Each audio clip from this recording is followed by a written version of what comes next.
आखिर मुझे क्या हो रहा है? जब कोई सुधार नहीं हुआ तो राजा ने मशहूर वैद्य महर्षि चरक जी से मिलने का निर्णय लिया।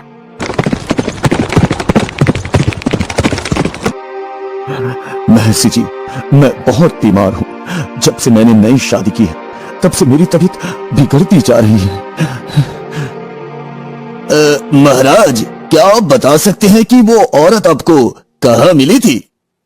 महर्षि, वो मुझे जंगल में मिली थी जब मैं शिकार से लौट रहा था। महाराज, वो औरत नहीं, इच्छाधारी नागिन है, नागिन। उसके जहर के कारण ही आप बीमार हो रहे हैं महाराज। मुझे विश्वास नहीं हो रहा कि मेरी नई रानी नागिन है। आप एक काम करें, महल जाकर हर जगह से पीने का पानी हटा दे और कुएं को ढक दे। फिर आधी रात को उसे कहें कि आपको बहुत प्यास लगी है और पानी चाहिए। आज शिकार बहुत अच्छा रहा, अब महल लौटने का समय आ गया है।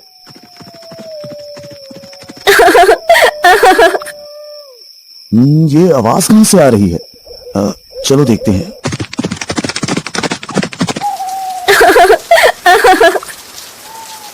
हे देवी, तुम कौन हो और यहाँ इस घने जंगल में क्या कर रही हो? महाराज, मेरे पति ने मुझे यहाँ छोड़ दिया है। अब मैं क्या करूँ, कहाँ जाऊँ, कुछ समझ नहीं आ रहा।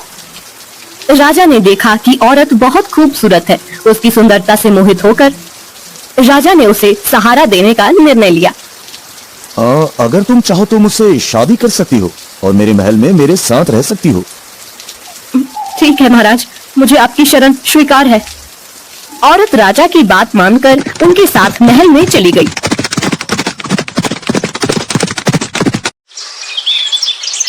दोनों ने शादी कर ली। राजा वीरेंद्र की पहली पत्नी रानी सौम्या ने न चाहते हुए भरी मन से दोनों का महल में स्वागत किया। रानी सौम्या के दो पुत्र थे, राजकुमार आदित्य और राजकुमार धीरेन। वो दोनों बड़े ही चंचल थे, परंतु छोटी रानी सुष्मिता के महल में आने के बाद से दोनों चुप से रहने लगे। हमें कुछ ठीक नहीं लग रहा। कुछ दिनों से राजकुमार आदित्य और राजकुमार धीरेन कुछ चुप से रहने लगे हैं।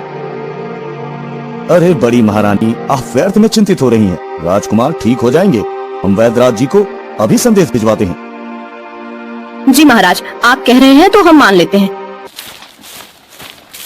राजवैद्य दोनों राजकुमारों का इलाज शुरू करते हैं, पर दोनों की प्रकृति में कोई सुधार नहीं होता। ऐसे ही दिन बीतते जा रहे थे। कुछ दिनों बाद राजा भी बीमार पड़ने लगे। दिन पर दिन उनकी तबीयत बिगड़ती जा रही थी। महाराज, हमने हर संभव इलाज किया, लेकिन आपकी तबीयत में कोई सुधार नहीं हो रहा है। ये देखना, वो पानी कहाँ से लाती है? राजा ने वैद्य महर्षि चरक जी की सलाह मानी और महल में सभी पानी के बर्तन खाली करवा दिए और कुएं को ढकवा दिया।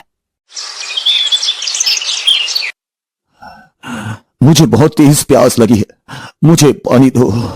ठीक है, मैं पानी लाती हूँ।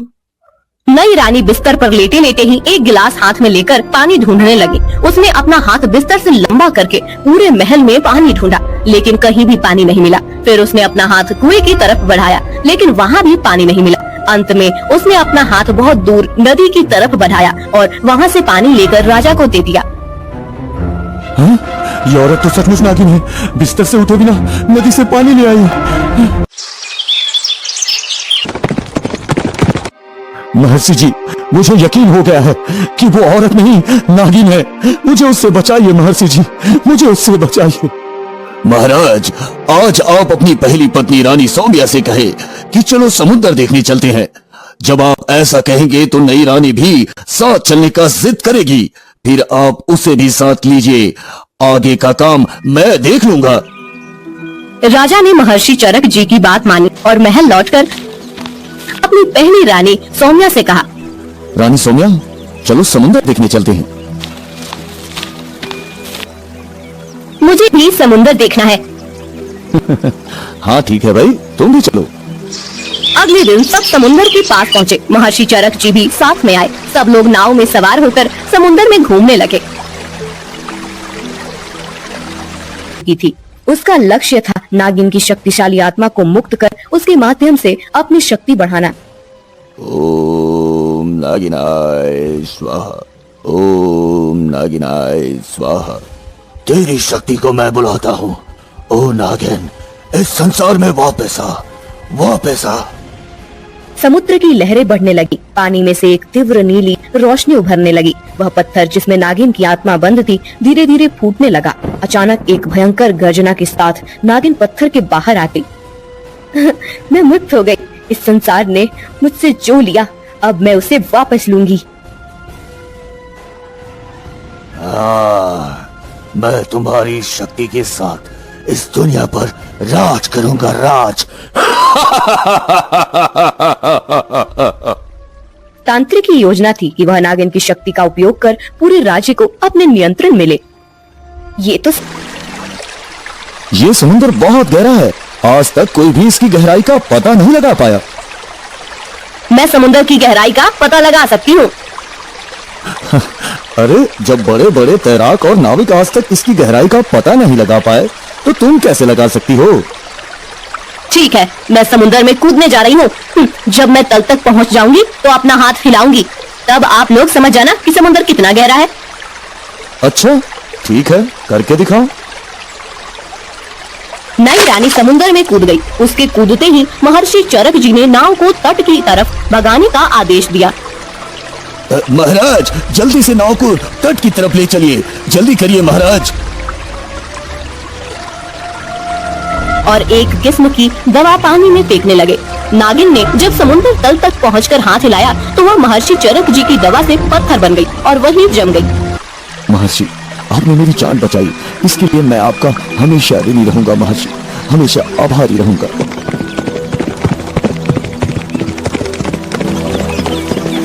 राज्य में दोनों राजकुमारों की प्रकृति भी ठीक हो गई और राजा भी स्वस्थ हो गए। राजा ने महर्षि चरक जी को ढेर सारा इनाम दिया और अपनी पहली रानी सौम्या और दोनों राजकुमारों के साथ खुशी खुशी रहने लगे।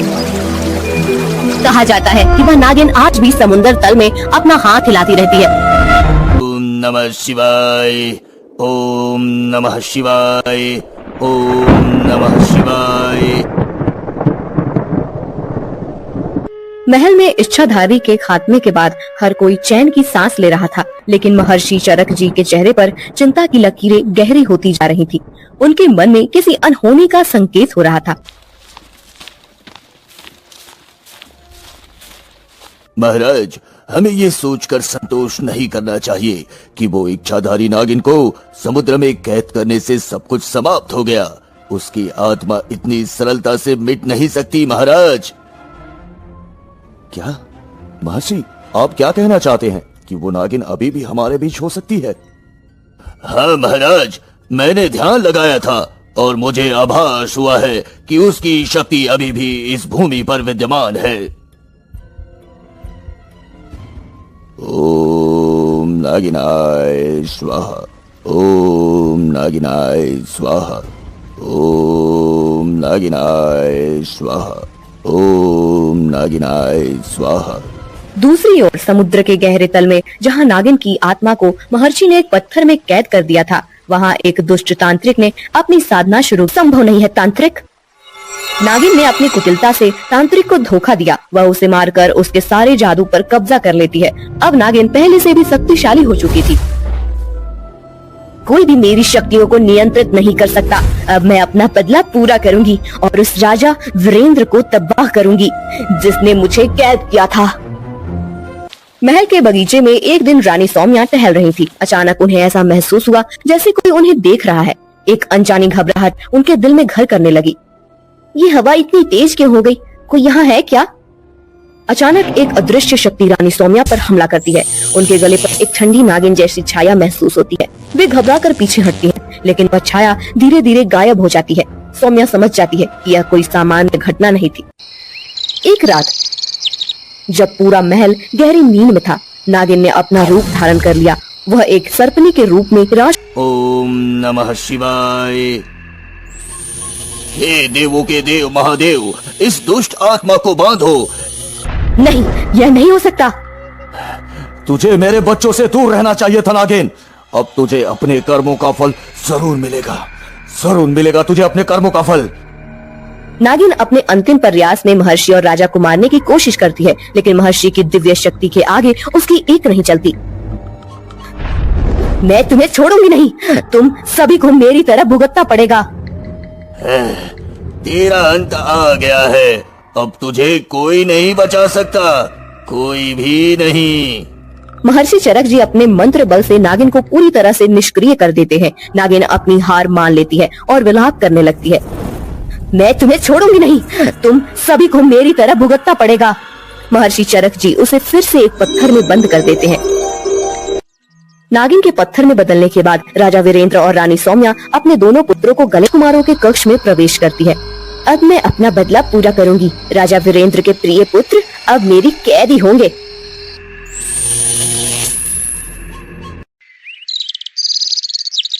महल में कोई भी नहीं जान पाता कि दोनों राजकुमार गायब हो गए हैं। नागिन उन्हें जंगल के एक गहरे हिस्से में ले जाती है, जहाँ उसने पहले से ही एक खतरनाक योजना तैयार की थी। अगली सुबह महल में हड़कंप मच जाता है। आदित्य धीरेन कहाँ गए?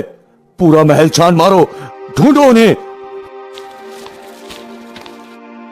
महाराज, महारानी, दोनों राजकुमार अपने कक्ष में नहीं हैं और महल में भी कहीं नहीं मिल रहे। महाराज, मुझे डर है कि कहीं नागिन ने ही उन्हें न ले लिया हो।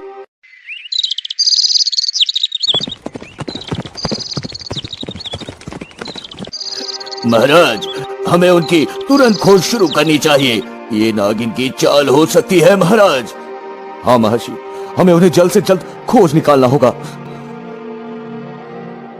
जंगल के एक गहरे और अंधकारमय स्थान में नागिन ने दोनों राजकुमारों को बांध रखा है। वह उन्हें मारने की योजना बना रही है। हमें छोड़ दो, हमने तुम्हारा क्या बिगाड़ा है? तुम्हारे पिता ने मुझे धोखा दिया, अब तुम दोनों उसकी सजा भुगतोगे। अरे नागिन, हमारे पिताजी को ये बात पता चली कि तुमने हमें कैद किया है, तो वो तुम्हारा क्या हश्र करेंगे, पता है ना तुम्हें? हाँ? बच्चे, मुझे डराना बंद करो। तुम मेरे बदले का साधन हो और अब तुम्हारे पिता को अपने पापों का फल मिलेगा। महर्षि चरक जी राजा वीरेंद्र के साथ अपनी दिव्य शक्तियों और मंत्रों का सहारा लेकर जंगल के उस गुप्त स्थान तक पहुंच जाते हैं।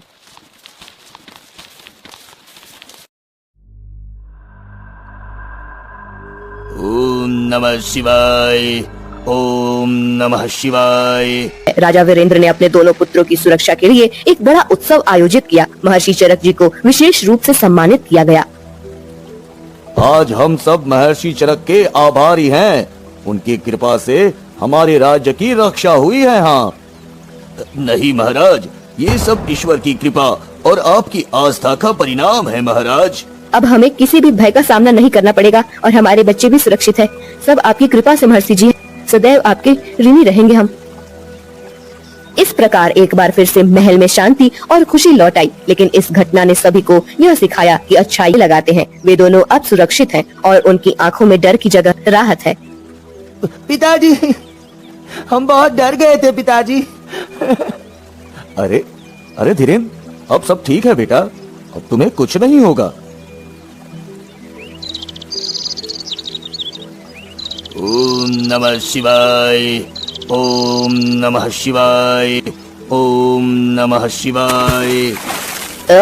मैं फिर से हार गई, लेकिन मेरी आत्मा हमेशा तुम्हारे पीछे रहेगी राजा वीरेंद्र। महाराज, अब ये दुष्ट आत्मा कभी भी किसी को नुकसान नहीं पहुंचा सकेगी। हाँ हे महर्षि, आपने फिर से हमारी जान बचाई। मैं आपका ऋणी हूँ महर्षि, मैं आपका ऋणी हूँ। महल में फिर से खुशियों की बौछार होती है।